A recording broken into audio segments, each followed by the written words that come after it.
Hello students, आज हम binomial theorem पढ़ेंगे।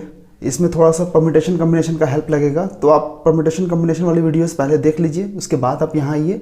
और ये टॉपिक बहुत ही आसान है, देख के टफ लगता है, बट एक फार्मूला है जो मैं यहाँ लिखूँगा। वो फार्मूला अगर आपको समझा भी दूंगा कि ये कैसे आया है, ठीक है। और वो उस फार्मूले के हेल्प से हम पूरा ये इस पे रिलेटेड जितने भी यूनिवर्सिटी क्वेश्चंस होते हैं वो सारे सॉल्व कर लेंगे, ठीक है। आप अच्छा, ये हम लोग बाइनोमियल थ्योरम पढ़ेंगे किसके लिए? ये पॉजिटिव इंटीग्रल के लिए होगा, ठीक है। मतलब क्या, ये इसकी वैल्यू 0 से इन्फिनिटी की लाई करेगी। और इंडेक्स जो होता है, इंडेक्स का मतलब होता है पावर। तो हम जो भी एक्सपेंशन पढ़ेंगे तो किसी का पावर होगा, जैसे x plus a to the power n। तो यहाँ पर x वेरिएबल है, a कांस्टेंट है, टू द पावर n क्या है? इंडेक्स, ठीक है। तो इसको हम एक्सपैंड करेंगे। इसको एक्सपैंड करने का तरीका क्या है? फॉर्मूला आपको याद रखना होगा, NC0 पहला टर्म लिखना है और उसके पावर में इन दोनों को माइनस करना है। तो n-0 और सेकेंड टर्म लेना है, और ये जो नीचे वाला है उसको यहाँ पे लिख देना है, ठीक है। सिमिलरली NC0 किया तो NC1 करेंगे, उसके बाद NC1 x to the power. अब इसके बाद फिर से आप इसको माइनस करोगे तो n-1, ठीक है। और ये a लिखेंगे, a का पावर क्या होगा? a का पावर वही होगा जो नीचे होगा, NC1 है तो 1 लिखेंगे यहाँ पे। सिमिलरली उसी तरीके से NC2 x to the power n-2 a to power 2। कोई लिखना चाह रहा है कि nth टर्म का पावर क्या होगा, तो फिर इसमें कैसे लिख सकते हैं? x टू पावर 0, क्योंकि n-n 0 हो जाएगा, और a टू पावर जो डिनोमिनेटर में है n, ठीक है। ये क्लियर हो गया। देखिए, ये इसका फर्स्ट टर्म है, ये इसका सेकंड टर्म है, ये इसका थर्ड टर्म है। उसी तरीके से अगर आपको nth टर्म निकालना है तो कैसे अप्रोच करेंगे? मान लीजिए कोई आपसे पूछता है कि ये जैसे फर्स्ट सेकंड थर्ड है, उसी तरीके से nth टर्म बताओ कि क्या होगा। तो देखिए, आप थोड़ा सा गौर कीजिए इस पे कि यहाँ पर देखिए फर्स्ट टर्म था, जब ये फर्स्ट टर्म था तो यहाँ पे 0 आया, ठीक है। यहाँ पे 0 आया और यहाँ पे 0 आया, ठीक है। यहाँ पे देखिए सेकंड टर्म है तो यहाँ पे 1 आया, यहाँ पे -1 आया, यहाँ पे 1 आया।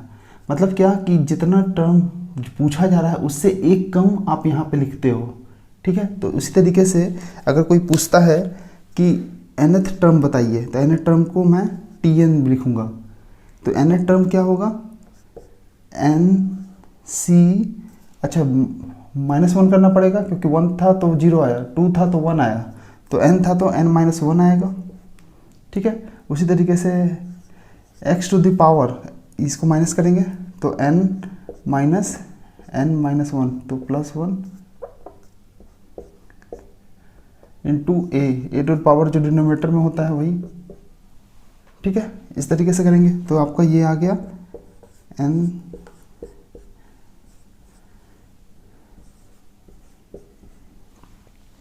ये आपका nth टर्म है तो इसको Tn से नोटेशन देंगे, ठीक है। उसी तरीके से ये देखिए, ये वाला कौन सा होगा? इसका मतलब ये कौन सा है? ये n+1th टर्म है, क्योंकि एक आगे का है, इसीलिए तो n आया यहाँ पर। n+1 है तो n आया, यहाँ भी देखिए n आया, और इसमें n-n किया तो 0 आया, ठीक है। तो ये n+1th टर्म हुआ, ठीक है। अच्छा, सिमिलरली अगर कोई पूछेगा आपसे कि फॉर्मूला में थोड़ा सा चेंज करके बताइए कि x-a रहेगा टू द पावर n, तो अब क्या हो जाएगा? तो अब क्या होगा? कुछ नहीं।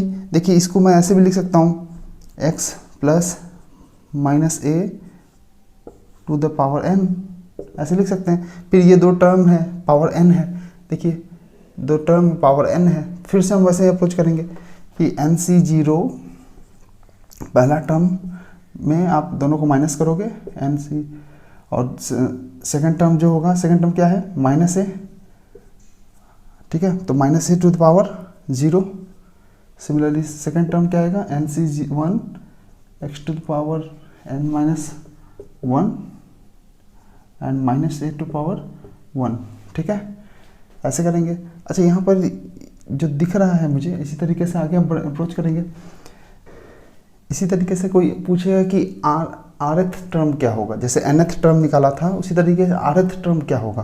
तो आरथ टर्म के लिए क्या करें, NCR, क्योंकि आरथ टर्म पूछा जा रहा है। जैसे यहाँ पर फर्स्ट टर्म था तो यहाँ पर 0 आया, तो आरथ टर्म क्या होगा। तो आरथ टर्म लेने के लिए आपको -1 करना होगा। जैसे यहाँ पे कैसे किया था, nth टर्म लेने के लिए n-1 किया था, वैसे तरीके से यहाँ पर r-1 करेंगे। और यहाँ पर x टू द पावर क्या आएगा, दिस माइनस दिस, और साथ में -a टू द पावर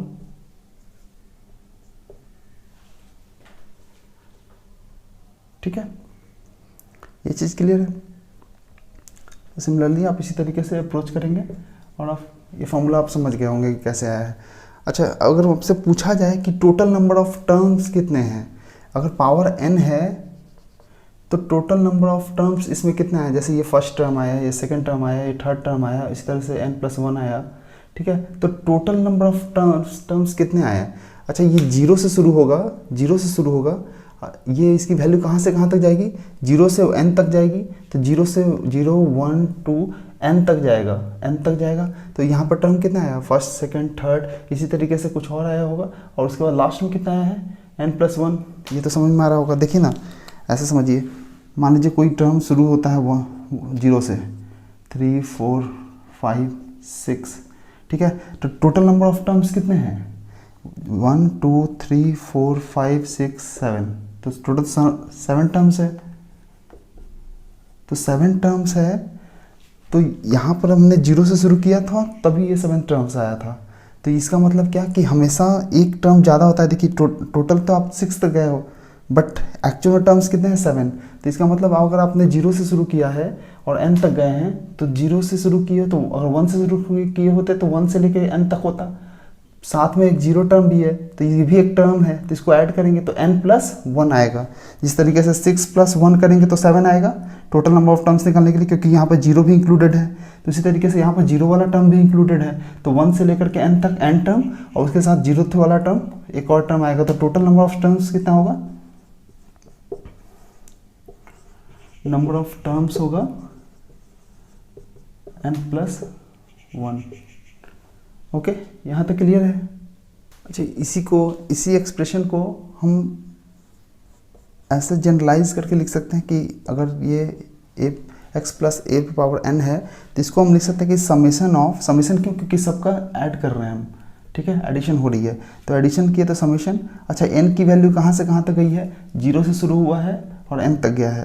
तो 0 से शुरू हुआ है, n तक गया है, और शुरू में हमारा टर्म क्या था, nc, ठीक है। तो हम यहाँ पर n की वैल्यू ना लेकर के हम r की वैल्यू लेते हैं कि r की वैल्यू, और यहाँ पर जो आप आया है यहाँ पर हम r लिख देते हैं। तो मतलब r की वैल्यू 0 से शुरू होगी n तक, यहाँ पर 0 से शुरू होगा n तक गया है, ठीक है। तो ये आपका 0 से n तक। अच्छा, ये n-r लिखते हैं पहले टर्म के साथ, तो x to the power n-r, ठीक है, मल्टीप्लाई बाई सेकंड टर्म क्या है, a के पावर में क्या आता है, जो डिनोमिनेटर में होता है, ठीक है। तो ये तरीका होता है, जनरलाइज फॉर्म में लिख सकते हैं इसको, ठीक है। इसमें वैल्यू 0 0 पुट कीजिए तो ये पहला टर्म आ जाएगा। देखिए 0 पुट करने के बाद ये 0 होगा, ये फिर आपका ये भी 0 होगा तो n हो जाएगा, तो पावर n हो गया। फिर ये a टू पावर 0 होगा तो ये वाला टर्म हो जाएगा, तो फर्स्ट टर्म आ गया। उसी तरीके से आप अलग अलग टर्म्स निकाल सकते हो। अच्छा, x - a का पावर n लिखें तो इसको कैसे लिखेंगे, सिमिलरली उसी तरीके से लिख सकते हैं। यहाँ पर देखिए, यहाँ पर -a आया है, ठीक है। तो -a है, यहाँ भी -a है, तो हर बार -a आता है, तो माइनस वाला टर्म को हम बाहर निकाल लेते हैं। माइनस वाला टर्म बाहर निकालेंगे तो पावर भी आएगा इसके साथ। पावर कितना है, 0 है, 1 है, इसी तरीके से चेंज हो रहा है। तो हर बार जिस टर्म का है उसी टर्म का पावर भी होता है। तो हम लिख सकते हैं कि -1 टू द पावर वही सेम टर्म। तो सेम टर्म कौन सा है, मतलब rth टर्म, तो ठीक है, rth टर्म हुआ, और बाकी same as it is NCR, और यहाँ पर पहले x टू पावर -n और ये a टू पावर r। देखिए, तो -1 हमने बाहर निकाल लिया। -1 जैसे बाहर निकालेंगे तो पावर जो होगा वो भी बाहर आएगा। तो -1 आया तो उसके साथ पावर r है, तो r बाहर लिया। अब पहला टर्म 0 है, तो 0 होगा तो पावर में आपका ये 0 हो जाएगा, -1 टू पावर 0 हो जाएगा, जैसे यहाँ पे भी है, ठीक है। पहला टर्म अगर सेकंड टर्म होगा तो ये r की वैल्यू 1 हो जाएगी, तो -1 टू पावर 1 हो जाएगा। तो ये सिमिलरली ये सेम टर्म है। मतलब क्या है कि ये इक्वेशन भी आपका जनरलाइज्ड फॉर्म है, ठीक है। इस तरीके से ये लिख सकते हैं। अच्छा, मान लीजिए कोई आपसे क्वेश्चन पूछता है, क्वेश्चन है कि 2x minus 3y to the power 9, ठीक है। ये क्वेश्चन है कि ये आपको बताना है कि इसमें टोटल नंबर ऑफ टर्म्स कितने होंगे। देखिए ये सिमिलरली, ये देखिए ये 2x जो है ये x के इक्विवेलेंट है, ये माइनस 3y a के इक्विवेलेंट है, और पावर n है तो यहाँ पर 9 आ गया, ठीक है। तो आपको पता है कि ये वाला का जब एक्सपेंशन करते हैं तो 0 से लेके n तक जाता है। 0 से n तक मतलब ये आपका कितना टर्म हुआ, 0 से n तक, 0 1 2 से लेकर के n तक जाएगा, ठीक है। तो n तक जाएगा तो यहाँ से लेके यहाँ तक आपका n हो गया, और एक टर्म ये भी है तो n+1 टोटल टर्म हो गया, ठीक है। तो उसी तरीके से यहाँ पर देखिए n की वैल्यू 9 है, तो टोटल नंबर ऑफ टर्म्स कितना हो गया,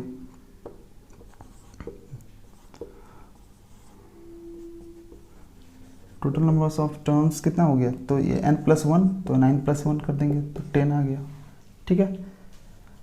उसी तरीके से कोई और क्वेश्चन पूछता है कि मान लीजिए ये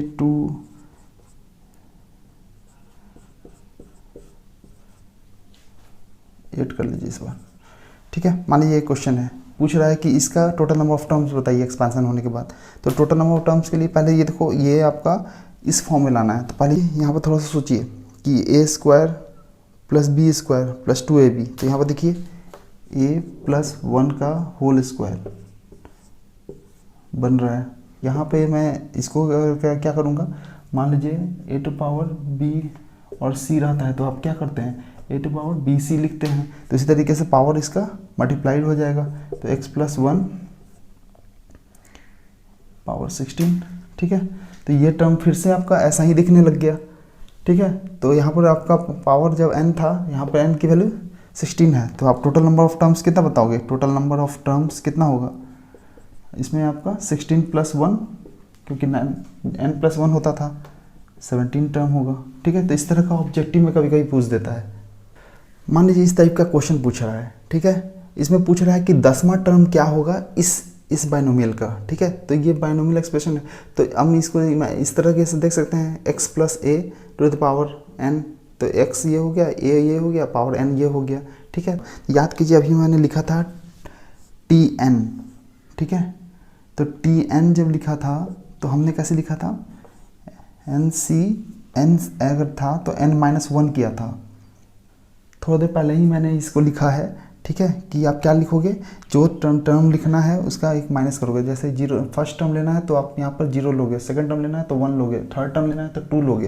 तो यहाँ पर n टर्म लेना है तो आपको n-1 करना होगा, ठीक है। और इनटू पहला टर्म क्या है, 2x², ये आपका x है, ठीक है। तो इसका पावर क्या आ जाएगा, n-1, तो n-1 करेंगे तो यहाँ पर पावर 1 हो जाएगा, ठीक है। Into x to the power 1/x to power, नीचे वाला रहता है डिनोमिनेटर, तो ये आपका ऐसा आ गया, ठीक है। उसी तरीके से अगर मान लीजिए कोई आपका tr लिखा है टर्म, तो हम इसको क्या लिख सकते हैं, nc जो नीचे में है उसका -1, ठीक है, इंटू 2x² पहला term to the power this minus this n-r-1, and second term 1/x to the power जो आपका डिनोमिनेटर में है, ये r के टर्म में है, ठीक है। अच्छा, इसी में अगर मैं ऐसे लिखूं tr+1, ठीक है, tr+1 अगर लिखूंगा तो इसमें कैसे लिख सकता हूँ, nc, अच्छा ये +1 आ गया तो यहाँ पर -1 करना होगा, तो tr+1 -1 तो r ही से बचेगा, तो यहाँ इसके साथ मल्टीप्लाई होगा 2x²। अच्छा, पावर क्या जाएगा, n-r, और यहाँ पे जाएगा डिनोमिनेटर वाला, ठीक है। तो ये देखिए ये वाला कर पाना ज़्यादा आसान है। इसमें देखिए यहाँ पर -1 आ रहा है, इसमें डिफ़िकल्ट है, इसमें देखिए n-r आ रहा है, यहाँ पर r ही आ रहा है, यहाँ पर r-1 आ रहा है। तो ये आपका जनरलाइज्ड फॉर्म होगा, ऐसा समझ के याद करो, ठीक है। तो क्वेश्चन आपको क्या बोला है कि 10th टर्म निकालना है, तो 10th टर्म निकालने के लिए हम यहाँ पर देखिए, यहाँ पर लिख सकते हैं कि 10th टर्म जो होगा tn जो होगा इक्वल टू 9+1, ऐसे लिख सकते हैं। 10th टर्म को ऐसे लिख सकते हैं ना, 10 को 9+1 लिख सकते हैं। अच्छा देखिए 10, ये देखिए देखने में सिमिलर लग रहा है, तो यहाँ पर जो r की वैल्यू है वो 9 हो जाएगा। देखिए टर्म हम 10th कैलकुलेट कर रहे हैं, बट यहाँ पर r की वैल्यू जो है 9 रहेगा। ये क्यों ऐसा कर रहे हैं? क्योंकि ये सिंप्लीफाई फॉर्म में है, तो ईजिली आपका कैलकुलेशन हो जाएगा। तो हम इसमें क्या लिख सकते हैं कि NC, अच्छा n कितनी है? n तो ये है वैल्यू n की, तो n की वैल्यू 12 है। C r क्या है? ये है टर्म, क्योंकि ये क्या है r+1, तो यहाँ पर r कितनी है? 9, और यहाँ पे क्या है 2x², पहला टर्म ये हुआ, टू द पावर, इन दोनों को माइनस करेंगे 12 माइनस 9, और साथ में जो सेकंड टर्म है, सेकंड टर्म क्या है 1/x, उसके पावर में क्या होगा जो डिनोमिनेटर में होगा। ठीक है, ये देखिए इसको 10th टर्म को हमने इस तरह से सिंप्लीफाई फॉर्म में लिख लिया। अब बस इसको सॉल्व कर लेंगे, क्योंकि हम लोग को कॉम्बिनेशन हम पढ़ चुके हैं, तो कॉम्बिनेशन में हम इसको सॉल्व करना जानते हैं। देखिए T10th will be what? T9+1 equal to 12C9। 12C9 को कैसे लिख सकते हैं? 12 का फैक्टोरियल अपॉन 12 माइनस 9 का फैक्टोरियल, मतलब 12 माइनस 9 का क्या हुआ? 3 का फैक्टोरियल अपॉन 9 का फैक्टोरियल, n का फैक्टोरियल n माइनस r का फैक्टोरियल अपॉन r का फैक्टोरियल। ठीक है, ये हमने कॉम्बिनेशन में पढ़ा है। कॉम्बिनेशन अगर आपने नहीं देखा है तो पहले कॉम्बिनेशन जाके देख लीजिए, ताकि ये टर्म आपको क्लियर हो कि ये कैसे आया है। ठीक है, into 2x to the power 2x² to the power 3 1/x to the power 9।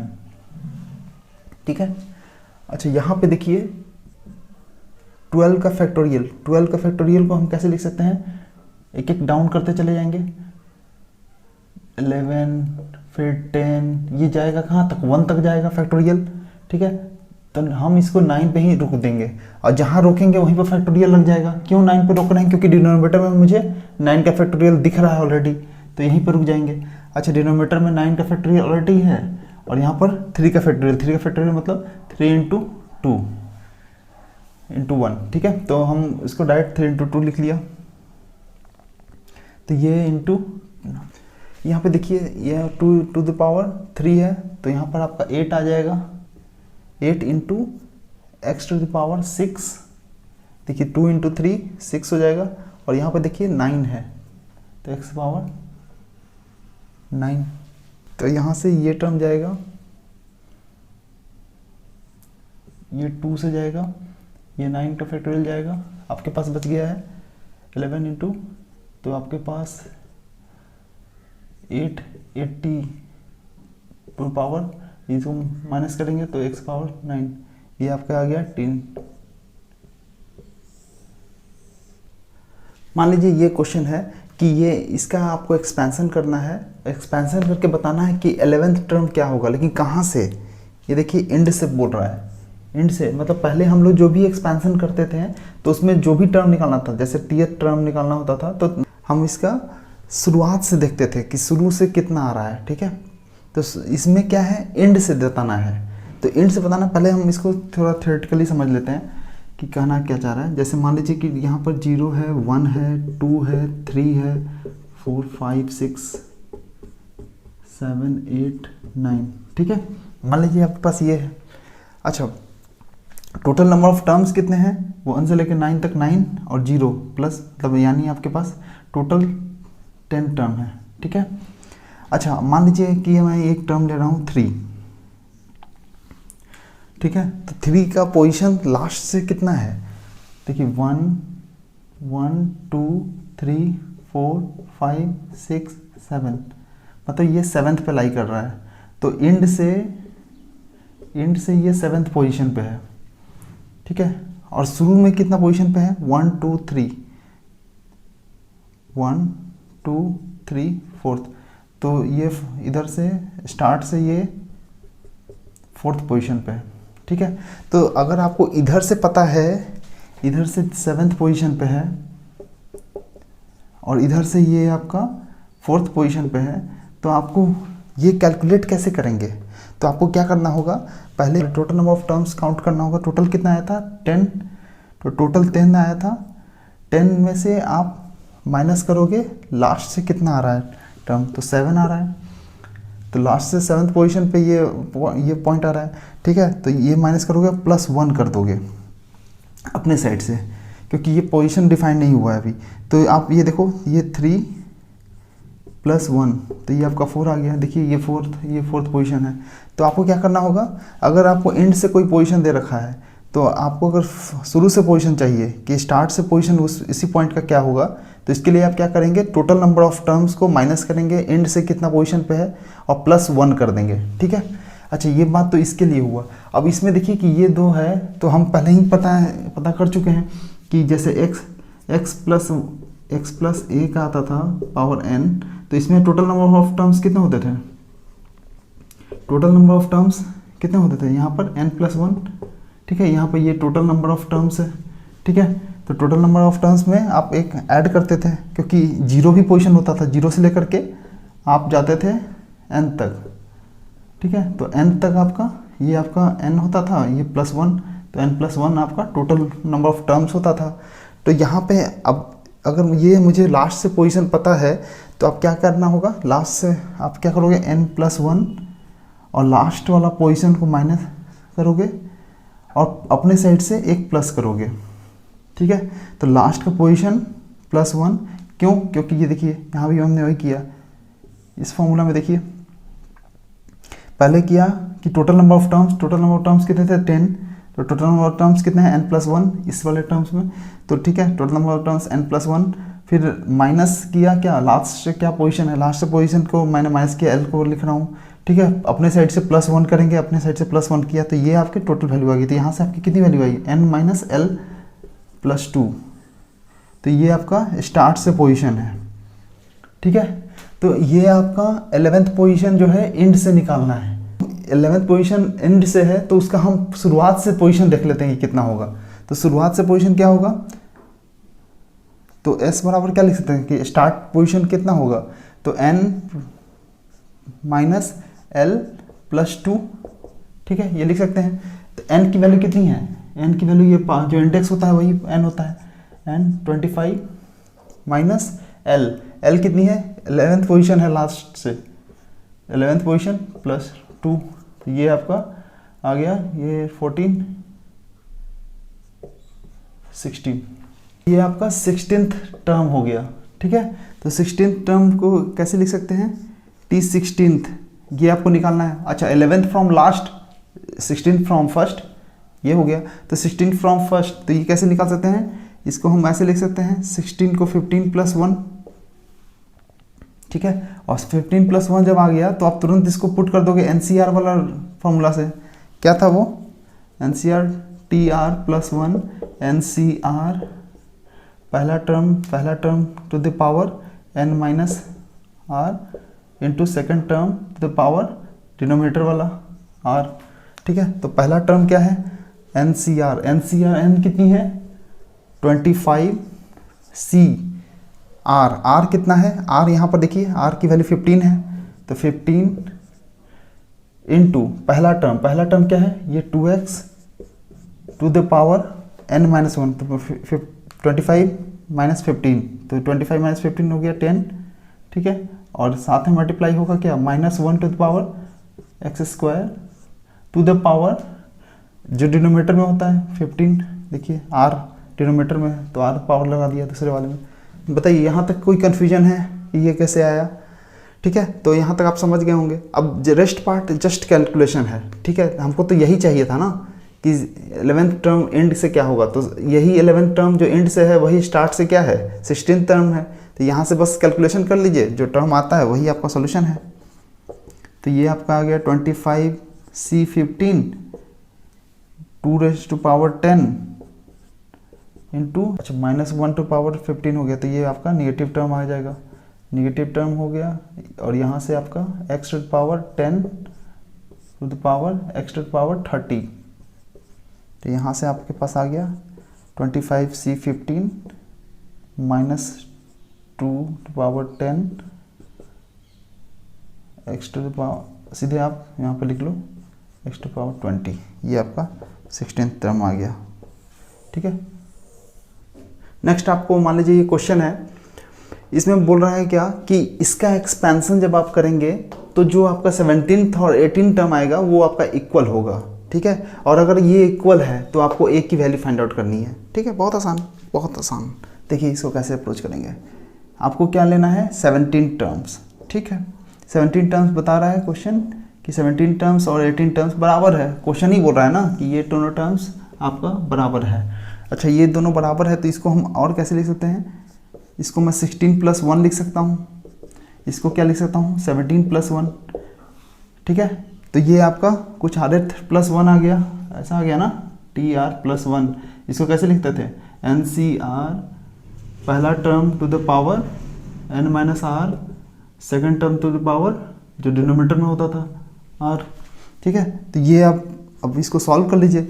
अच्छा 16 है तो ये r आपका ये हो गया 16, यहाँ पर r आपका 17, ठीक है। तो यहाँ पे सॉल्व कर लीजिए। इसका क्या हो गया, n की वैल्यू 50 है तो 50 C r कितनी है 16 इंटू पहला टर्म क्या है 2 टू द पावर 16, इसको करेंगे तो आपका ये 34 आएगा, इंटू सेकेंड टर्म क्या है a टू द पावर कितना है जो डिनोमिनेटर में होगा 16, that will be equal to 50, इधर क्या है 50, क्योंकि इसके लिए भी n टर्म तो यही है ना, इसका इंडेक्स भी तो 50 ही है, तो इसका 50 C r कितना है 17। तो इसका पहला टर्म क्या है 2 to the power n - r करेंगे तो ये आपका 33 आएगा, 33। और सेकंड टर्म क्या है a टू द पावर जो डिनोमिनेटर में होता है 17, ठीक है। तो यहाँ से देखिए 15C 50 को आप NCR को कैसे लिखते हैं, n का फैक्टोरियल 50 का फैक्टोरियल अपॉन n - r 34 का फैक्टोरियल इंटू r का मतलब 16 का फैक्टोरियल, ठीक है। ये तरीका है लिखने का। अच्छा ये 34 है पावर, ये 33 है तो 33 कैंसिल आउट हो जाएगा, बचेगा सिर्फ 2, तो 2 यहाँ पर ले लिया। यहाँ पर देखिए 16 है, यहाँ पर 17 है तो 16 तो कैंसिल हो जाएगा, यहाँ पर सिर्फ a बचेगा। तो यहाँ पर मैं सीधे लिख रहा हूँ, यहाँ पर a बचेगा, ठीक है। यहाँ पर देखिए 50C 17, तो फिर ये आपका NCR है तो 50 का फैक्टोरियल अपॉन 50 - 17 का फैक्टोरियल, तो ये आपका 33 का फैक्टोरियल अपॉन 17 का फैक्टोरियल, ठीक है। इसको सॉल्व कर लीजिए। ये देखिए अच्छा 50 का फैक्टोरियल कैंसिल आउट हो जाएगा, ठीक है। और क्या बचेगा, यहाँ पर है आपके पास 2 अपॉन 34 का फैक्टोरियल को कैसे लिख सकते हैं, 34 एक माइनस करते जाएंगे तो 34 इंटू 33। अच्छा यहाँ पर 33 दिख रहा है तो यहीं पर रुक जाते हैं, 33 का फैक्टोरियल हो गया, ठीक है। यहाँ पर 16 का फैक्टोरियल है तो 16 का फैक्टोरियल जो कहते हैं हम ऐसे ही लिख दे रहे हैं। इधर आ रहा है 1 मतलब 1 इंटू a, तो a आ गया अपॉन 33 का फैक्टोरियल।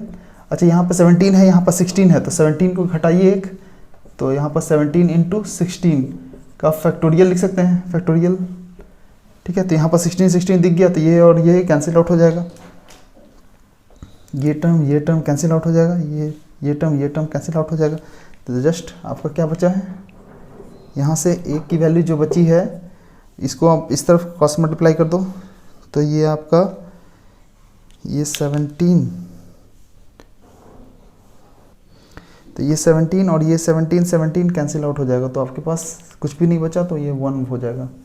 लीजिए जी आंसर आ गया, ठीक है। तो इस तरीके से आप अप्रोच करेंगे और ये थोड़ा सा समझ लीजिएगा कि ये कैसे आ रहा है। हम देखिए ये आपको बताए भी थे कि आपको मान लीजिए 6 का फैक्टोरियल है तो आप लिखते थे 6 5 4 3 2 1 तक ले जाते थे फैक्टोरियल में, तो हमको 5 तक रुकना है, तो 5 तक रुकना है तो मतलब क्या 5 तक रुकेंगे तो यहाँ से यहाँ तक क्या है, ये आपका 5 का फैक्टोरियल है, 5 4 3 2 1, तो 5 का फैक्टोरियल 5 तक रुकना है तो 5 पे रुक गए, 5 का फैक्टोरियल लगा दिया। तो वही तरीका हमने यहाँ पर किया है कि आपको यहाँ पर 16 दिखा, यहाँ पर 17 दिखा, तो 17 को एक घटाएंगे, 6 को जैसे एक घटाया तो 5 किया, तो 16 को एक, फिर 17 को एक घटाया तो 16 किया, यहाँ पर फैक्टोरियल पर रुक गए, यहाँ पर जैसे फैक्टोरियल पर रुका था वैसे यहाँ पर फैक्टोरियल पर रुक गए, कैंसिल आउट किया। तो आपको ये सब कैलकुलेशन करना आना चाहिए, ठीक है, तभी आप ये सिंप्लीफाई कर पाओगे। बाइनोमियल इसके अलावा और कुछ नहीं है, बहुत आसान है अगर आपको ये कैलकुलेशन करना आता है तो। बाकी एक फार्मूला है, फार्मूला भी तो आपको ये तो याद हो ही गया है, ठीक है। बस इसी फार्मूला के हेल्प से हम कोई भी क्वेश्चन कर सकते हैं। नेक्स्ट क्वेश्चन है कि इसमें बोला है कि बाइनोमियल एक्सप्रेशन आपका ये दिया हुआ है, तो इस बाइनोमियल का जब आप एक्सपैंड करोगे तो उसमें आपका एक टर्म दिखेगा x⁻10 का, ठीक है। तो उसके साथ जो टर्म जुड़ा हुआ है वो आपको बताना है कि क्या होगा, ठीक है। चलिए कुछ नहीं करना है, इसमें कोफिशिएंट निकालना है ना। तो ये मान लीजिए कि सपोज करते हैं कि इसका जो कोफिशिएंट आ रहा है 10⁻10 का वो कोई tr+1 टर्म है, ठीक है। मतलब क्या कि जो कोफिशिएंट टर्म होगा उसका पोजीशन क्या है, r+1 टर्म होगा, ठीक है। तो r+1 टर्म को कैसे लिख सकते हैं, tr+1। तो tr+1 को कैसे लिखें, ये सेम फॉर्मूला NCR, n कितनी है, n की वैल्यू 11 है, 11CR, r की वैल्यू कितनी है, तो यहाँ पर देखो, यहाँ पर r तो आपको लेना होगा खुद से, तो r की वैल्यू r हो गया। फर्स्ट टर्म क्या है, 2x² to the power 11 - r, यही करते हैं ना, पहला में n - r करते हैं। सेकेंड वाला टर्म क्या है, -3/x टू द पावर, जो डिनोमिनेटर में होता है, डिनोमिनेटर में r है, ठीक है। तो अब इसको सॉल्व कर लीजिए कि 11CR 2 का पावर 11 - r, और यहाँ पे बचा आपका, अच्छा x⁻2 है, 2 को इससे मल्टीप्लाई करेंगे तो आपके पास बचेगा क्या, 22 - 2r, ठीक है। यहाँ पे क्या बचा है, -3 to the power r, 3 to power r, और इसके डिनोमिनेटर में क्या है, 1/x to the power r, ठीक है। तो ये बचा है आपके पास। तो यहाँ पे और लिख सकते हैं, इसको सब सिंप्लीफाई कर लीजिए, 3r 11 - r, कांस्टेंट वाला टर्म एक तरफ लिख लेते हैं -r। अब x का टर्म क्या बचा है, ये और ये, तो x to the power 22 - 2r, अच्छा डिनोमिनेटर में r है तो इसको ऊपर ले जाएंगे तो माइनस करना होगा, तो -r, क्योंकि पावर में r है तो माइनस कर दिया उसको, ठीक है। तो यहाँ से आपके पास आ गया 11CR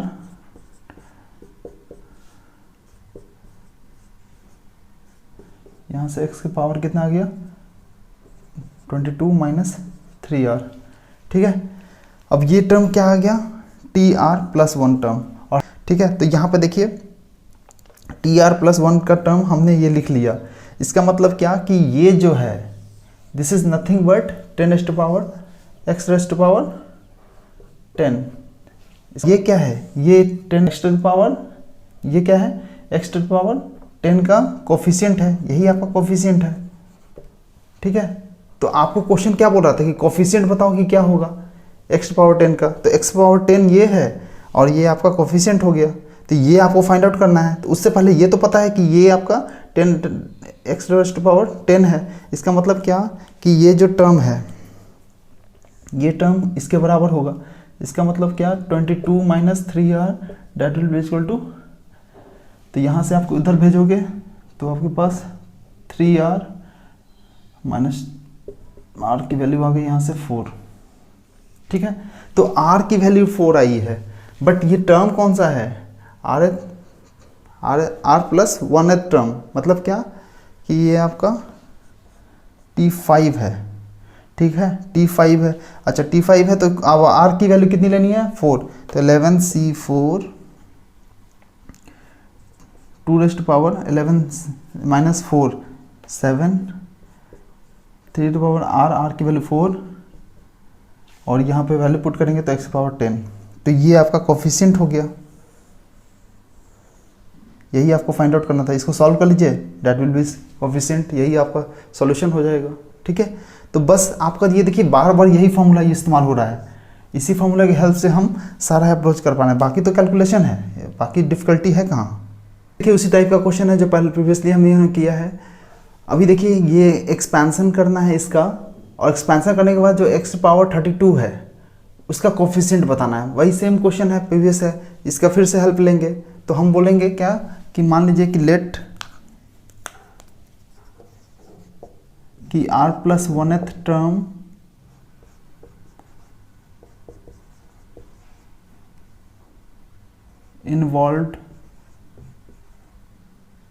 involves x to power 32। ठीक है, तो हम बोल रहे हैं कि 32 तो x टू पावर 32 जो है उसके जो कोफिशिएंट है वो r प्लस 1th टर्म में होगा। ठीक है, तो r प्लस 1th टर्म कैसे निकालें, तो टी आर प्लस 1, इसका फॉर्मूला तो ये है अपने पास। ठीक है, तो n की वैल्यू कितनी है 15 CR। ठीक है, पहला टर्म तो पावर n माइनस आर, पहला term x to power 4 15 minus R, second term क्या है -1 टू पावर, माइनस टर्म लेना है क्योंकि ये पूरा टर्म आपका x प्लस ए था, तो x प्लस ए, तो ये टर्म ये पूरा माइनस वाला टर्म होगा, तो इससे पावर क्या होगा जो डिनोमिनेटर में है, डिनोमिनेटर में r है। ठीक है, तो इसको सॉल्व कर लीजिए। 15 CR, ये आपके पास x के पावर कितना आ गया, ये 4 है और ये तो मल्टीप्लाई हो जाएगा, ये पावर वाला तो मल्टीप्लाई करेंगे तो ये 60 माइनस 4R, और यहाँ पे आपके पास आएगा ये आपका मल्टीप्लाई हो जाएगा तो 3R। ठीक है, इसी को आप सॉल्व कर लीजिए। तो 15 CR x पावर 4R, अच्छा ये वाला टर्म जो डिनोमिनेटर में है ऊपर जाएगा तो माइनस टर्म हो जाएगा, तो -3R, तो ये माइनस टर्म के साथ पावर R आ जाएगा। ठीक है, क्योंकि ये माइनस वाला टर्म के साथ पावर R था तो उसको मैंने साथ में ले लिया, तो इसकी वैल्यू हो गई -1 to the power R 15 CR x to the power 60 minus 7R। ठीक है, मतलब ये टर्म क्या है TRH प्लस 1, TRH प्लस में हम इन्वॉल्व होगा कौन सा टर्म आपका कोफिशिएंट ऑफ दे, तो ये देखो यहाँ पर ये टर्म जो है this will be x to power 32, और ये टर्म क्या है इसका कोफिशिएंट है। ठीक है, तो अगर ये कोफिशिएंट है तो हम बराबर लिख सकते हैं कि ये इसके बराबर होगा, तो इसका मतलब क्या कि 60 minus 7R that will be equal to 32, यहाँ ये इधर भेजा तो ये 7R will be 28, R will be 4। ठीक है, तो R विल बी 4, तो यहाँ पे ये टर्म कौन सा होगा R प्लस 1, मतलब 5th टर्म होगा, तो ये आपका -1 टू पावर 4 15 C4, और ये आपको सॉल्व करोगे तो ये x टू पावर 32, तो x पावर ये 32 आ गया और ये आपका कोफिशिएंट है, इसको सॉल्व कर लीजिए, डेट विल बी आंसर। मतलब यहाँ से आपके पास आ गया कि 15 C4 is the coefficient of x to power 32। देखिए इस टाइप का अगर पूछ दिया तो फिर से वैसे ही अप्रोच करेंगे, अब थोड़ा सा फास्ट करेंगे। ठीक है, ऑब्जेक्टिव टाइप मान लीजिए क्वेश्चन आ गया, ठीक है, तो आप कैसे करेंगे, तुरंत अप्रोच होना चाहिए। ठीक है, ये देखो यहाँ पर ये 3 टर्म है, इसको 2 टर्म में कन्वर्ट करना होगा, x प्लस ए टाइप, तो इसको मैं लिख सकता हूँ कि x प्लस 1 का whole square to the power 27 है, तो यहाँ से आपके पास आ गया x प्लस ये 54। ठीक है, ये दिख गया। अच्छा, तो ये इसका एक्सपेंशन जब करेंगे तो जो x टू पावर 40 है उसका कोफिशिएंट फाइंड आउट करना है। तुरंत हम बोलेंगे कि TRH प्लस 1 वाला टर्म जो होगा that will be involve this term. ठीक है, उसका कोफिशिएंट निकाल लेंगे, ये फॉर्मूला आपके पास है, तुरंत बताइए कैसे आएगा। ये n की वैल्यू कितनी है 20, अब तो ये हो गया ना, तो ये आपके पास 54 अपॉन CR, पहला टर्म क्या है, पहला टर्म आपका x ले लो, पहला टर्म तो x power 54 minus R, second term क्या है 1 पावर R। ठीक है, आपके पास है 54 CR। अच्छा, ये टर्म तो आपकी कुछ भी हो जाएगी, ये एलिमिनेट कर सकते हो आप, तो आपको सिंपली बचेगा 54 माइनस R। तो ये क्या है, ये this is what x power 40। ठीक है, तो ये आपका x पावर 40 होगा और ये इसका कोफिशिएंट होगा। ठीक है, तो पहले ये फाइंड आउट कर लो, यहाँ से R निकाल लो, यहाँ से 54 माइनस R विल बी 40, यहाँ से R की वैल्यू आ गई आपकी 14 आ गया। जैसे ही ये आपका R plus 1 14 plus 1 15 T 54 CR 14 into x power 40, तो ये आपका कोफिशिएंट है, x पावर 40 का कोफिशिएंट फाइंड आउट करना था, ये आंसर हो गया। बताइए, इसमें कुछ नहीं था। अगर ऑब्जेक्टिव टाइप में आता है तो ये आप डायरेक्ट बता पाओगे, सिर्फ ये फॉर्मूला का यूज करना है। सपोज कि ये क्वेश्चन है, ठीक है, इसमें बोल रहा है कि इसको आप एक्सपैंड करो और एक्सपैंड करने के बाद वो टर्म बताओ जो कि x का इंडिपेंडेंट हो। इससे पहले हम x टू पावर 40 और कुछ समथिंग देख रहे थे, तो उसका कोफिशिएंट देख रहे थे। अब इसमें टर्म ही फाइंड आउट करना है कि वो टर्म कौन सा होगा जिसमें x होगा ही नहीं, ठीक है। तो हम वो मान लेते हैं अपनी तरफ से कि वो जो टर्म होगा वो r plus term be independent term,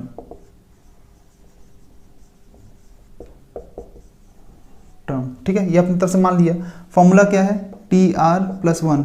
ये टी आर प्लस वन जब निकाल लेंगे तो वो फॉर्मूला आ जाएगा। तो आपके पास ये क्या है, N C R first term to the power N minus R, second term to the power denominator वाला, ठीक है। फर्स्ट टर्म क्या है अच्छा एन सी आर क्या है, एन सी आर आपका एन आपकी 10 है, सी आर पहला टर्म आपका to the power n minus R, तो 10 माइनस आर। सेकेंड टर्म क्या है, 2x टू पावर क्यूब,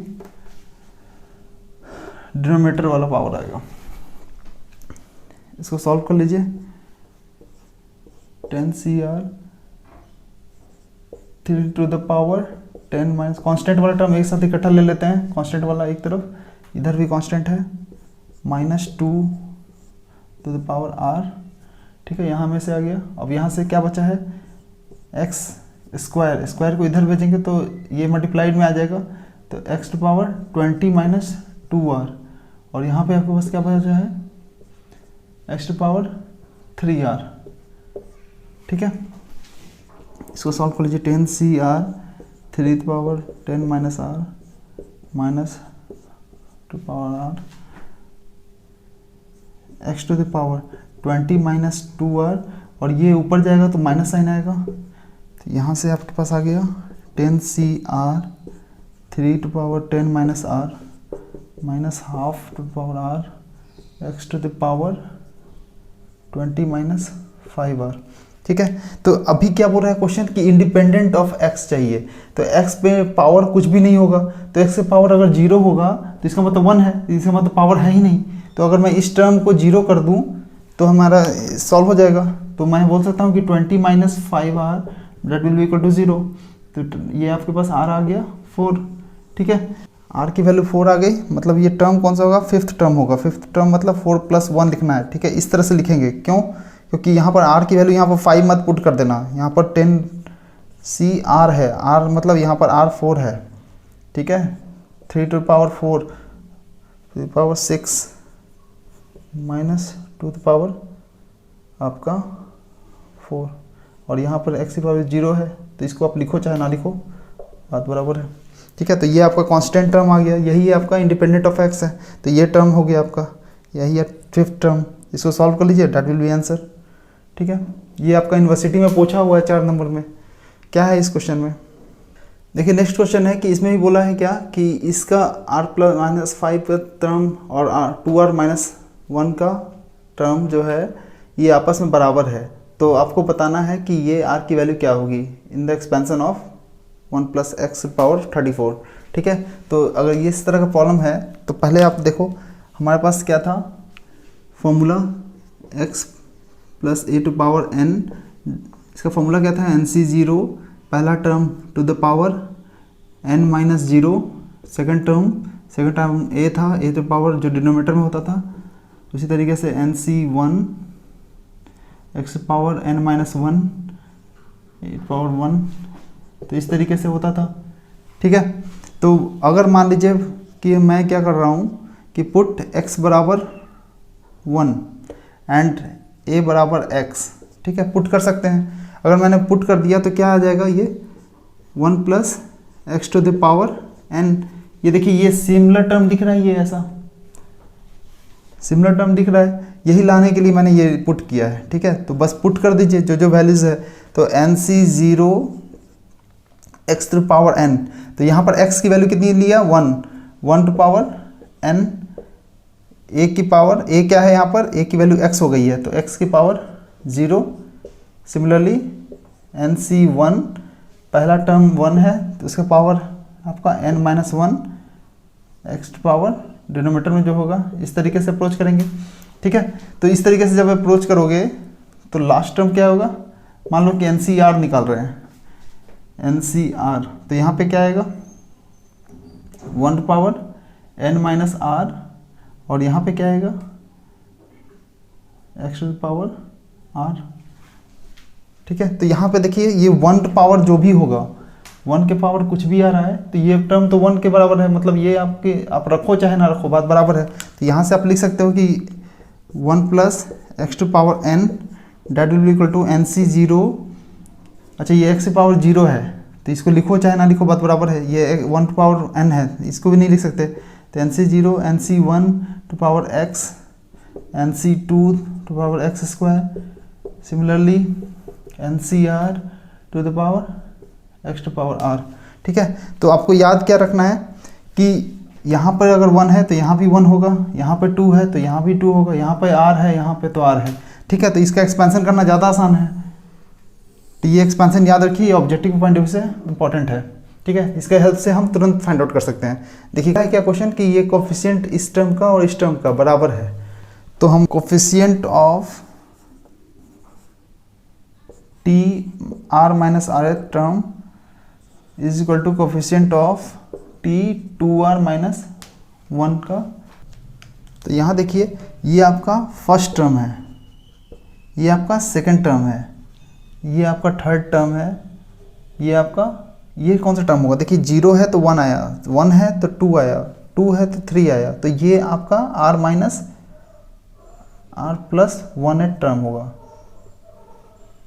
ठीक है, तो हम ये लिख सकते हैं कि टी आर प्लस 1 टर्म जो होगा that will be what n C r x to power r। ठीक है, और ये टर्म क्या होगा, ये है coefficient of r plus 1 term का। तो उसी तरीके से अगर मैं लिखूँ कि कोफिशिएंट ऑफ rth टर्म क्या होगा, rth टर्म क्या होगा, अच्छा ये r प्लस 1 किया तो ये आपका r आया, तो अब rth टर्म लिख रहा हूँ तो फिर n माइनस इसमें से एक घटाना होगा, तो एक घटाया मतलब r minus 1 x to the power r minus 1। ठीक है, तो ये आपका कोफिशिएंट हो गया, तो आपको ये कोफिशिएंट हो गया तो ये टर्म पूरा बताने की जरूरत नहीं है, ये आपको कोफिशिएंट से काम चल जाएगा। तो इस तरीके से कोफिशिएंट ऑफ ये टर्म चाहिए तो आपको क्या करना होगा एन सी, अच्छा एन की वैल्यू कितनी है 34, तो डायरेक्ट लिख सकता हूँ कि 34 c r minus 1 r minus 5 minus 1। ठीक है, और ये आएगा 34 एन सी आर, तो एन सी आर माइनस 1, तो एन 34 आर आपका 2r माइनस 1 और माइनस 1 करना होगा तो माइनस 1। ठीक है, तो इसी तरीके से आपके पास 34 सी आर माइनस 6 और ये आपके पास आ गया 34 2r माइनस 2। देखिए अब ये दोनों है, अब इसको सॉल्व कीजिएगा तो बहुत ज़्यादा लंबा होगा, लेकिन हमारे पास प्रॉपर्टीज़ है। आपको मैंने एक प्रॉपर्टीज़ बताई थी कि एन सी एक्स बराबर होगा एन सी वाई के, तो या तो x बराबर y होगा और नहीं तो फिर x प्लस वाई बराबर n होगा। तो यहाँ से देखिए आपका सेम इंडेक्स है, इंडेक्स अगर सेम है तो यहाँ वाला टर्म या तो बराबर होगा और नहीं तो फिर इनका पावर आप ऐड कर सकते हो। तो यहाँ पे देखो या तो 6 ये बराबर होगा 2r माइनस 2 के, तो यहाँ से देखिए 2 इधर भेजा तो r और इसको इधर भेजा तो माइनस 4, तो ये आंसर गलत होगा। क्यों? क्योंकि नेगेटिव वैल्यू नहीं हो सकती r की।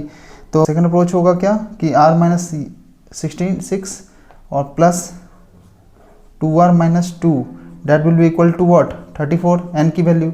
ठीक है, तो यहाँ से आपके पास r की वैल्यू आ गई 3r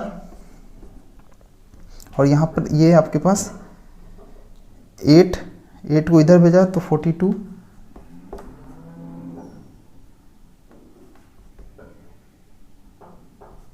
14। तो ये अभी हमने देखा प्रीवियस स्लाइड में कि 1 प्लस एक्स का पावर n अगर है इंडेक्स तो इसका एक्सपेंशन इस तरीके से कर सकते हैं। ठीक है, अगर ये आपका फर्स्ट टर्म है, ये आपका सेकंड टर्म है, ये आपका थर्ड टर्म है, तो ये आपका क्या होगा, ये 0 है तो ये फर्स्ट टर्म हुआ, तो r माइनस 1 है तो ये rth टर्म होगा, ये आपका rth टर्म होगा और ये आपका r प्लस 1 टर्म होगा। ठीक है, देखिए तो मैं लिख सकता हूँ कि TRth टर्म जो होगा that will be what NCR minus 1 और x to power r minus 1, ठीक है। तो ये हो गया। अच्छा, इसका कोफिशिएंट क्या है, इसमें अगर rth टर्म का कोफिशिएंट देखूँ तो ये होगा कोफिशिएंट, इसी को मैंने लिख लिया, कोफिशिएंट ये होगा। तो आपको थोड़ा सा ध्यान रखना है, ये फॉर्मूला बहुत इंपॉर्टेंट है, आगे आने वाला क्वेश्चन में काम आएगा, ठीक है। जैसे मान लो ये क्वेश्चन है, इसमें expansion of 1 + x to power n का है, किया है। उसमें क्या है, बोल रहा है कि 3 कंजिक्यूटिव टर्म्स का कोफिशिएंट का रेशियो 1:7:42 है, ठीक है। तो बताना है कि n की वैल्यू क्या होगी, मतलब आपको जो इंडेक्स है उसकी वैल्यू फाइंड आउट करनी है। तो इस क्वेश्चन को कैसे अप्रोच करें, इस क्वेश्चन को अप्रोच करने का तरीका क्या है कि पहले अपने तरफ से आप लेट कर लीजिए कि आप कोई टर्म कौन कौन सा ले रहे हैं। तो एज्यूम किए कि हम ये टर्म जो होगा ये nth टर्म होगा, ये n+1th टर्म होगा और n+2th टर्म होगा। तो ये तीनों जो टर्म है इसका कोफिशिएंट का रेशियो ये होगा, ठीक है। तो हम लिख सकते हैं कि coefficient of Tn, coefficient of Tn+1 is to coefficient of Tn+2, that will be equal to 1:7:42, ठीक है। यही क्वेश्चन बोल रहा है। अब इंडिविजुअली सॉल्व कर लीजिए। इसका कोफिशिएंट, इन दोनों का रेशियो जो होगा ये 1/7 होगा। तो coefficient of upon coefficient of Tn+1 that will be equal to 1/7, इनका रेशियो इसके बराबर होगा। तो ये एक हो गया। और दूसरा क्या है कि coefficient of Tn+1 by coefficient of Tn+2, मतलब इन दोनों का रेशियो किसके बराबर होगा, 7/42 का, मतलब 7 कि कोफिशिएंट ऑफ rth टर्म क्या होता था, NCr-1। तो कोफिशिएंट ऑफ nth टर्म क्या होगा, NCr-1। अच्छा, इसमें कन्फ्यूजन ना हो इसलिए मैं nth टर्म के जगह पर मैं rth टर्म कर देता हूँ, क्योंकि यहाँ पर n आपका यहाँ पर इंडेक्स भी दिया हुआ है, ठीक है। तो आपको n की वैल्यू फाइंड आउट करनी है और मैं अगर nth टर्म ही मान लूँगा तो दिक्कत हो जाएगा, इसलिए मैं इसको rth टर्म मान लेता हूँ, ठीक है।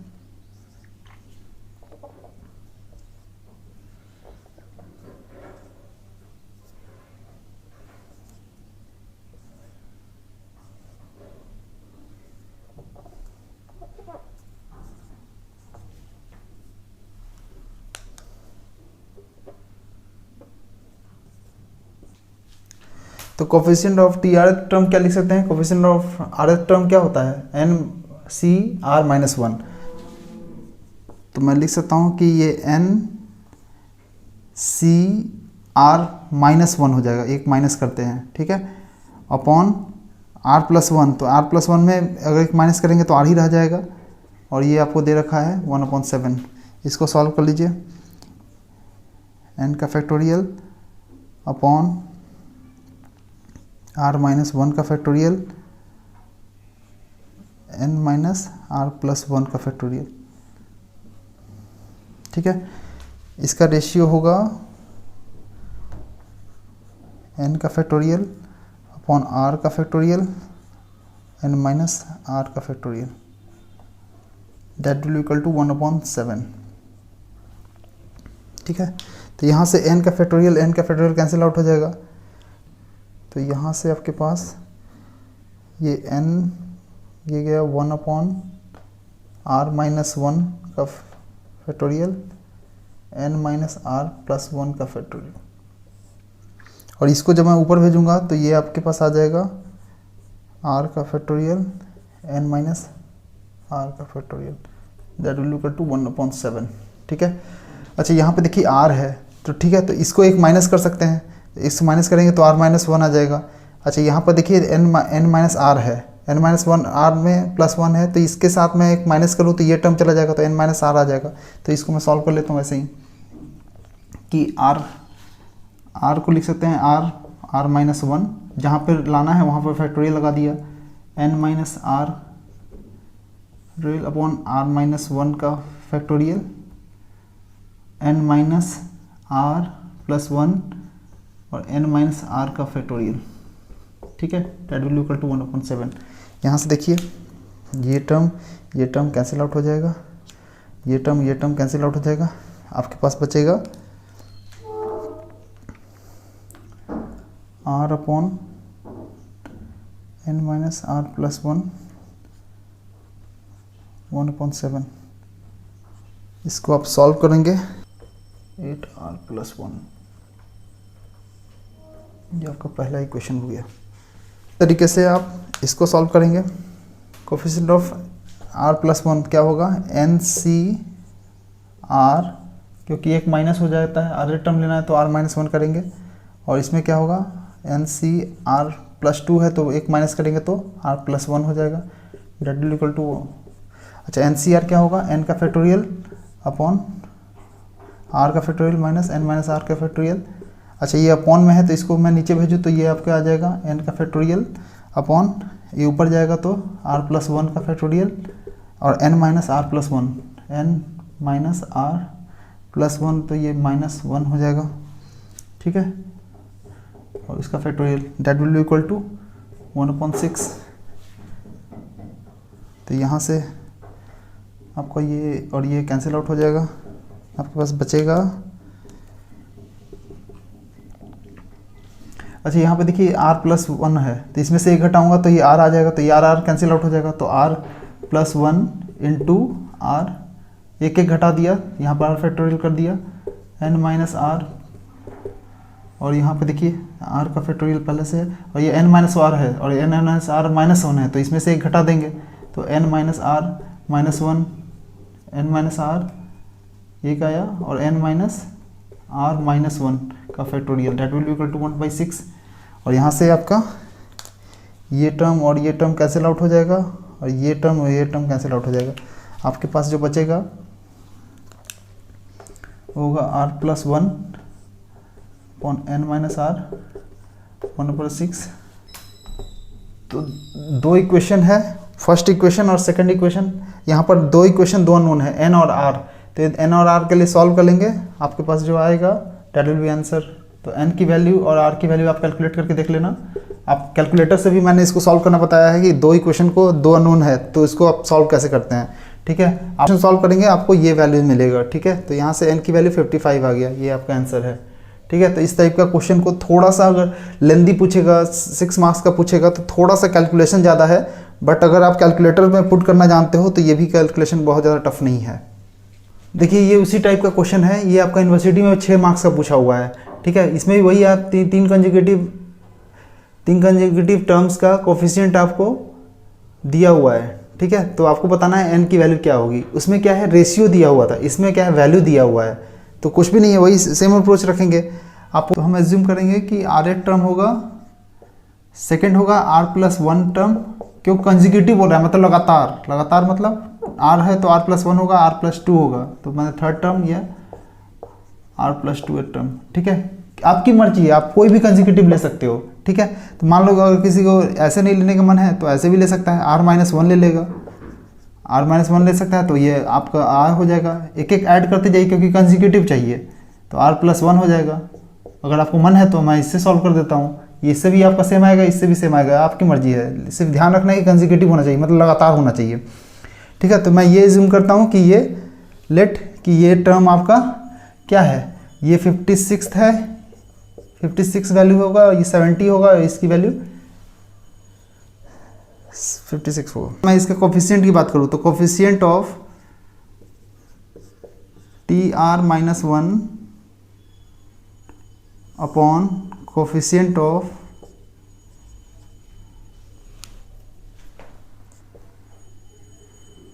TR that will be what, 56 इसका 70 इसका।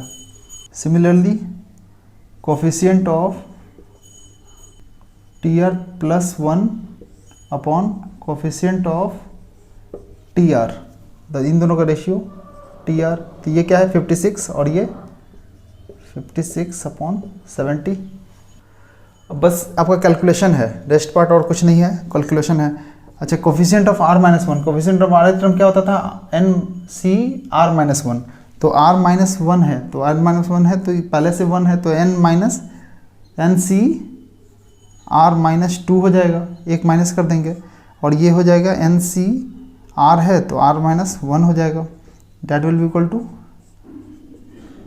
ठीक है, क्लियर है। अच्छा, इधर क्या होगा, n c r plus one है तो r हो जाएगा, एक माइनस कर दिया, इधर है n c r है तो r माइनस वन हो गया, ये आपका 56/70 हो गया।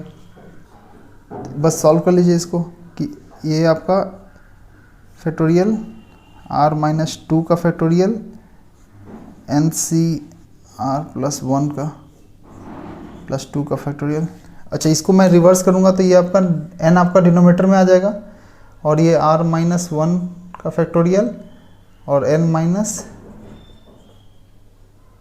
r प्लस वन फैक्टोरियल, ठीक है, that will be equal to 56/70। तो यहाँ से n और n कैंसिल आउट हो जाएगा। अच्छा, यहाँ पे अगर मैं यहाँ से लिखूँ तो r माइनस वन और ये r माइनस टू है, तो r माइनस वन को एक और माइनस करेंगे तो r माइनस टू आ जाएगा, तो बस वैसे ही अप्रोच करते हैं, n minus one r minus to, और जहाँ पे रुकना है वहीं पर फैक्टोरियल लगा दिया, n minus r plus one का फैक्टोरियल अपॉन ये r माइनस टू, और ये आपका n minus r plus to है, और ये वन चाहिए, तो आप क्या करो, एक घटा दो, एक घटा दोगे तो वन आ जाएगा, तो n माइनस r एक घटाया तो ये वन का फैक्टोरियल, तो ये आ गया बराबर किसके, 56/70 के। यहाँ से देखिए ये टर्म और ये टर्म कैंसिल आउट हो गया, और ये टर्म और ये टर्म कैंसिल आउट हो गया। यहाँ से बचा आपके पास r minus one n minus r plus two to 56/70, तो ये एक इक्वेशन आ गया। इसको सॉल्व कर लीजिए, तो यहाँ पे आएगा n का फैक्टोरियल, r का फैक्टोरियल, n माइनस r का फैक्टोरियल, डिनोमिनेटर में है, डिनोमिनेटर वाला न्यूमरेटर में जाएगा तो ये आपका n फैक्टोरियल, और ये नीचे वाला ऊपर आ जाएगा n minus r minus one और n minus r plus one का factorial, that will be equal to 56/70। तो यहाँ से देखिए ये n कैंसिल आउट हो गया, यहाँ पे देखिए r माइनस वन आ रहा है, यहाँ पे r है तो इसमें से एक माइनस कर सकते हैं, तो ये आ जाएगा।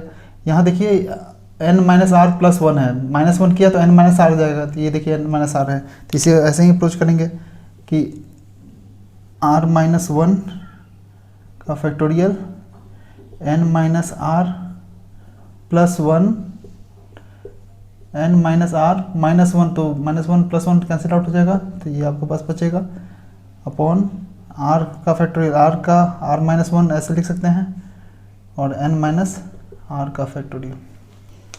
तो यहाँ से ये और ये टर्म कैंसिल आउट हो जाएगा, ये टर्म और ये टर्म कैंसिल आउट हो जाएगा, आपके पास बचेगा 56/70।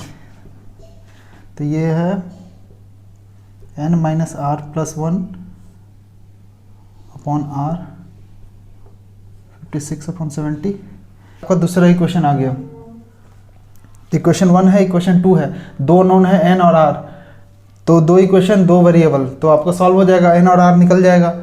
तो ये दो इक्वेशन आया था, ये दोनों इक्वेशन को हम सॉल्व कर सकते हैं कैसे, ये दोनों देखिए माइनस कर देंगे तो ये प्लस, तो ये आपके पास आ गया minus 14n, that will be equal to plus 112। तो यहाँ से n की वैल्यू आपकी 8 आ गई, ठीक है, तो n की वैल्यू 8, यही आंसर हो गया, ठीक है। तो ये इक्वेशन को सॉल्व करने का तरीका मैंने कैलकुलेटर के मेथड से भी बता रखा है, आप चाहें तो कैलकुलेटर वाला वीडियो देख लीजिए, आपको और इजीली सॉल्व करना मेथड आ जाएगा, आप उससे भी डायरेक्टली n की वैल्यू कैलकुलेट कर सकते हो, ठीक। क्वेश्चन में दिया हुआ है कि binomial expansion of this term, coefficients of 5, 5th, 6th and 7th terms are in AP मतलब अर्थमेटिक प्रोग्रेशन। अर्थमेटिक प्रोग्रेशन में क्या होता है, जैसे 2, 4, 6, ठीक है, तो ये है, यहाँ पे देखिए दो का डिफरेंस है, ठीक है, तो दो का डिफरेंस है, तो इसको बोलेंगे कि ये तीनों एपी में है, अर्थमेटिक प्रोग्रेशन में है। तो हम बीच वाला टर्म कैसे लिख सकते हैं, बीच वाला टर्म को लिख सकते हैं कि 2 + 6, मतलब पहला और लास्ट वाला डिवाइड बाई 2, ऐसे लिख सकते हैं ना, 8/2, तो ये 4 आ गया, ठीक है। तो हम एपी में जब भी होगा, एपी में जब भी होगा तो मिडिल टर्म जो होगा, middle term will be what, average of first and last term,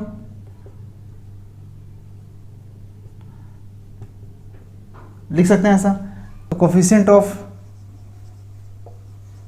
fifth term,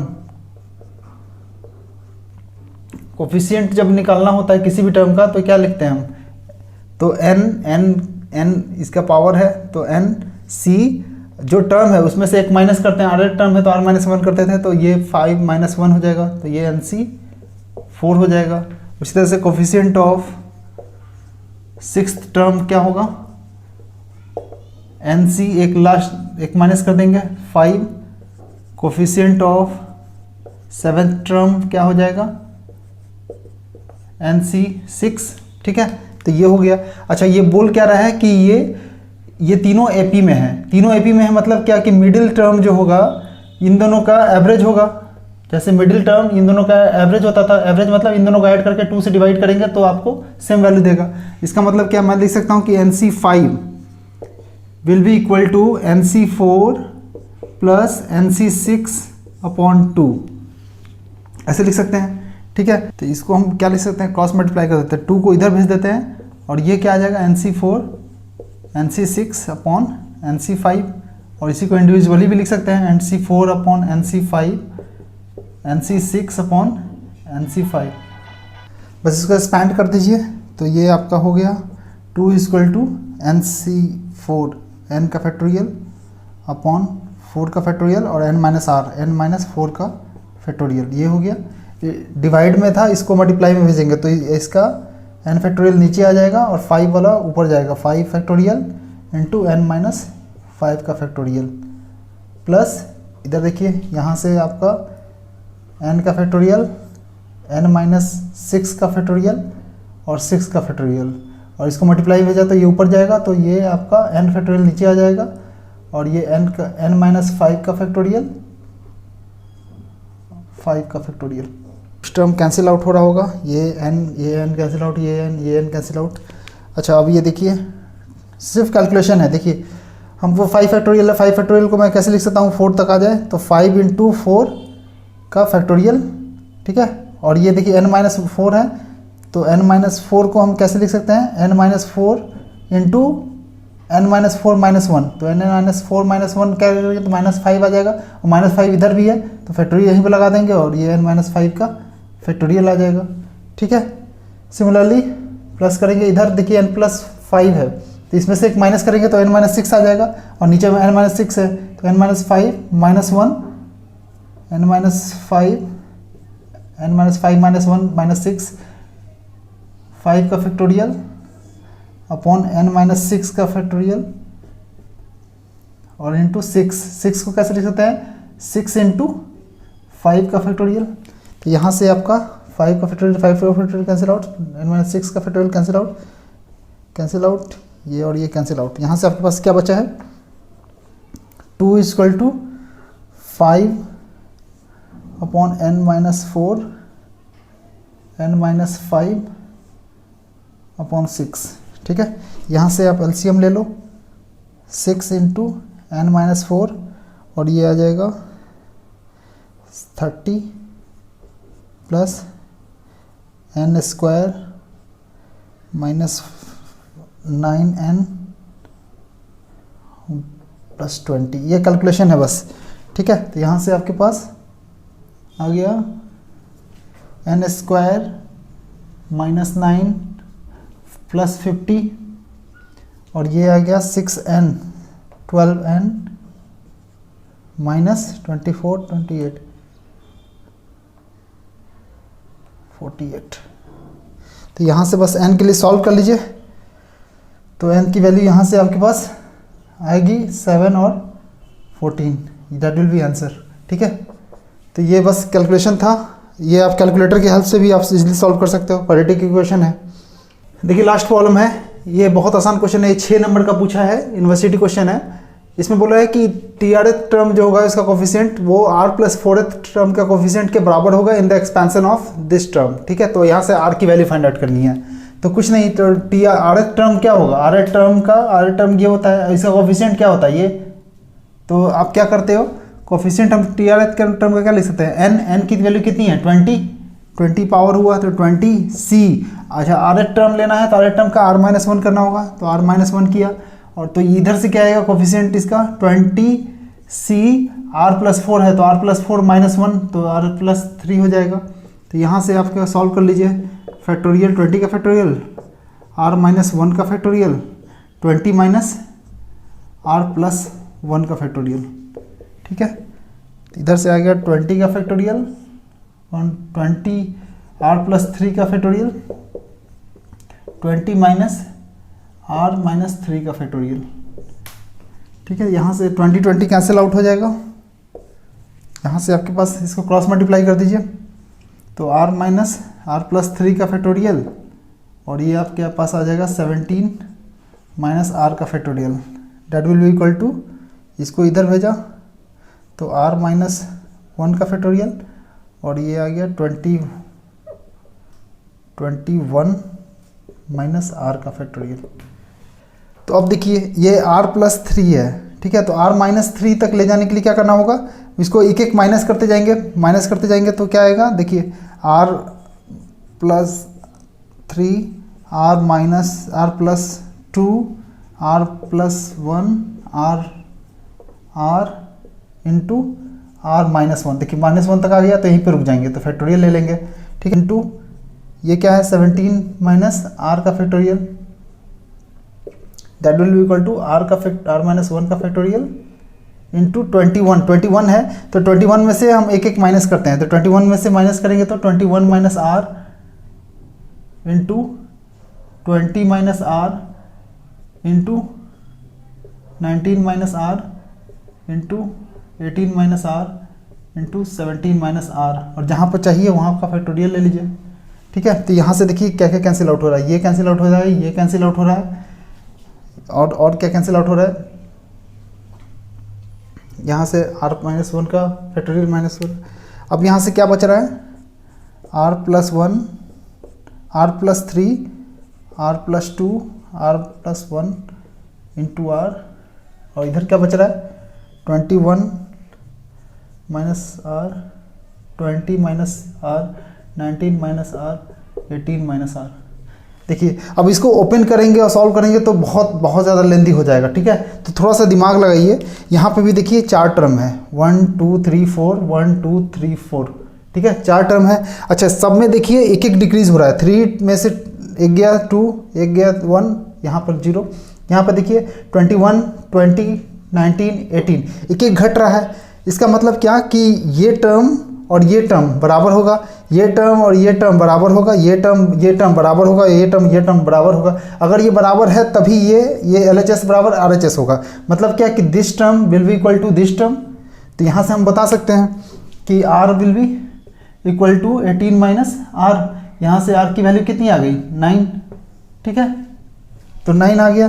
तो यहाँ पे देखिए पुट करके 9 पुट करोगे आप, आ जाएगा आपका 9 + 3 12, और यहाँ पे देखो 9 अगर पुट करेंगे तो 21 माइनस 9 12, ठीक है। तो उसी तरीके से आप सब पुट करोगे तो ये सेम वैल्यू आ रहा है। मतलब क्या कि R की वैल्यू 9 आ गया, तो ये आप डायरेक्ट फाइंड आउट कर सकते हो, ये आपका आंसर हो गया, ठीक है। तो इतना लेंदी कैलकुलेशन से बचना है और ये ज़्यादा से ज़्यादा कोशिश करना है कि जितना जल्दी हो सके ये जितने टर्म कैंसिल आउट होते हैं वो कैंसिल आउट कीजिए, सो डैट कि इजिली आप निकाल पाओ कि एंड रिजल्ट क्या आएगा, ठीक है। तो इस टाइप का ये बताइए कि किस क्वेश्चन में क्या था, ये 6 नंबर का पूछा हुआ क्वेश्चन है, ठीक है। तो ये आपको आसान है, अगर आपको ये टर्म क्लियर है तो इसके अलावा कुछ भी नहीं है जो कि आप नया है। ये टर्म कोफिशिएंट क्या होता है, कोफिशिएंट कैसे होता है, और कॉम्बिनेशन को कैसे सॉल्व करते हैं, कैसे कैंसिल आउट करते हैं, ये सब अगर करना जानते हैं तो आप इजीली आप सॉल्व कर सकते हैं क्वेश्चन को, ठीक है। तो इस तरह का कोई भी क्वेश्चन बाइनोमियल में आप इजीली सॉल्व कर पाओगे। अगर आपको ये वीडियो पसंद आ रहा है तो प्लीज़ इसको लाइक कर दीजिए, और अगर आप इस वीडियोज़ में कुछ भी आपको प्रॉब्लम है या कुछ समझने में प्रॉब्लम है या किसी नए टॉपिक पे आप जानना चाहते हैं तो प्लीज़ कमेंट कीजिए। मैं हर कमेंट आपका पढ़ता हूँ, तो मुझे पता चलना चाहिए कि आपको क्या प्रॉब्लम आ रहा है। और कुछ आप अगर सजेशन देना चाहते हैं तो वो भी आप दे सकते हैं, उसके लिए भी आप कमेंट कीजिए। और अगर ये चैनल पसंद आ रहा है, अगर इसके अंदर के वीडियोस के कंटेंट्स आपको पसंद आ रहे हैं तो प्लीज़ सब्सक्राइब कर दीजिए, सो डैट आने वाले वीडियोस भी आपको नोटिफिकेशन मिलता रहे। Thank you.